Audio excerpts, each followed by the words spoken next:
Hello everyone. Well, a couple of quiet weather days before things get real crazy across southern Wisconsin. So we're certainly going to talk about that crazy weather, but let's start with the quiet weather first.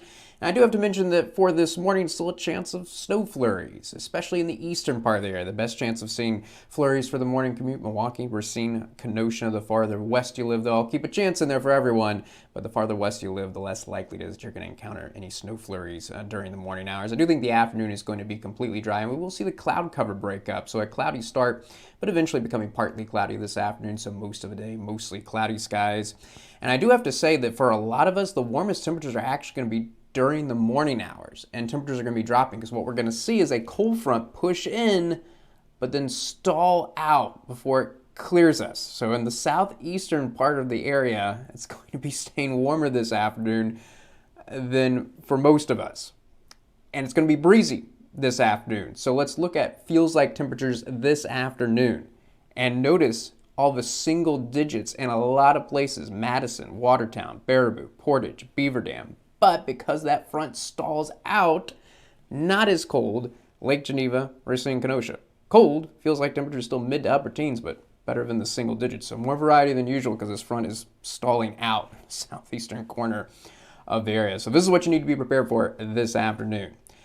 Now let's talk about tonight. Fortunately, the winds will be dying down. Not breezy anymore. Winds are just going to be hanging out 5 to 10 miles per hour. But because of that front being stalled out, notice that we're talking about temperatures below zero on the cold side of the front, but on the warm side of the front, kind of a dividing line, Lake Geneva and areas east, just single digits, not falling below zero. And what I think we're going to see tonight is that we're going to start partly cloudy, but then the cloud cover is going to be thickening, and eventually skies will become cloudy again. But it does look like a dry night, and unfortunately, though really cold, not dealing with much wind tonight. And still not much wind for tomorrow either. Winds are just going to be staying around 5 to 10 miles per hour. But look how we're still seeing that difference in temperatures because that front is still going to be stalled out over us. Look how it's going to be upper 20s to around 30 degrees near the lake. But farther to the west, yeah, a lot of us just mid to upper teens. A cloudy day, but a dry day. I do want to stress that. It looks like we are going to stay dry through the day on Wednesday, but Wednesday evening, snow is going to be pushing in, and then it's going to keep on snowing. Thursday night, Friday, and then when does it come to an end Friday evening? Early Friday evening or late Friday night? That's still a lingering question, and that's going to dictate how much snow we ultimately see. The other big question we still have is how much of it is going to be heavy snow versus light snow, and where does the heaviest snow exactly set up? That's still a question that we have, and so that's why the models are still messy about how much snow we're ultimately going to see. But we'll get to snow totals in just a bit. But I wish we could only be talking about the snow, but that is definitely not the only part of this story. The other part of this story is going to be the wind. Now, initially, when the snow begins Wednesday evening, it is not going to be windy, but the winds are going to start to increase, and we're going to transition to breezy conditions probably Thursday morning, Thursday afternoon, but by Thursday evening, after about 24 hours of snow, it's going to get windy. Gusts are going to pick up to around 30 miles per hour, but they're not going to stop there.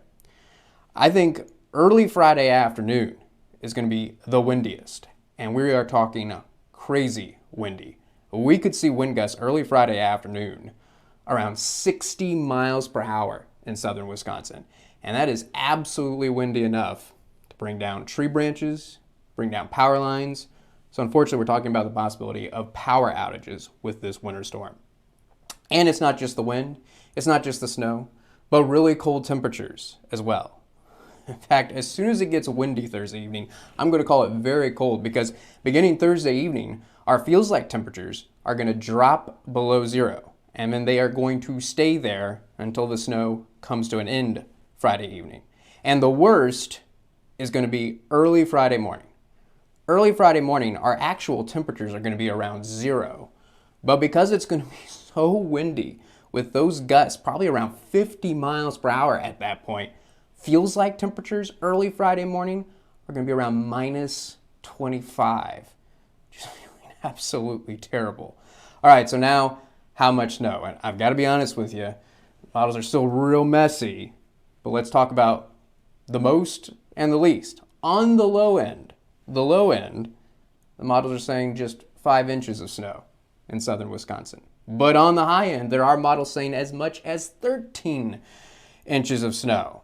So I know that's a big range, but most likely it's going to be somewhere in between, although there's still time for it to be more on the high end or more on the low end. So certainly I'll keep you posted on this, but right now we're looking at a range of 5 to 13 inches, and I will say we're more likely to see one of those 13-inch totals to the north and east. So somewhere between Milwaukee and Beaver Dam looks like it's going to be the sweet spot for the biggest snow total. Meanwhile, farther to the south and west, snow totals are probably going to be smaller. So it's more likely maybe around Platteville, for example, that we'd end up with one of those 5-inch snow totals. And it's all going to depend on exactly when the snow comes to an end Friday evening and exactly where the heaviest snow sets up. So I'll keep you posted on that. But the big takeaway for right now is, besides the little flurries around this morning, this storm does not begin until Wednesday evening. So you still absolutely have time to prepare.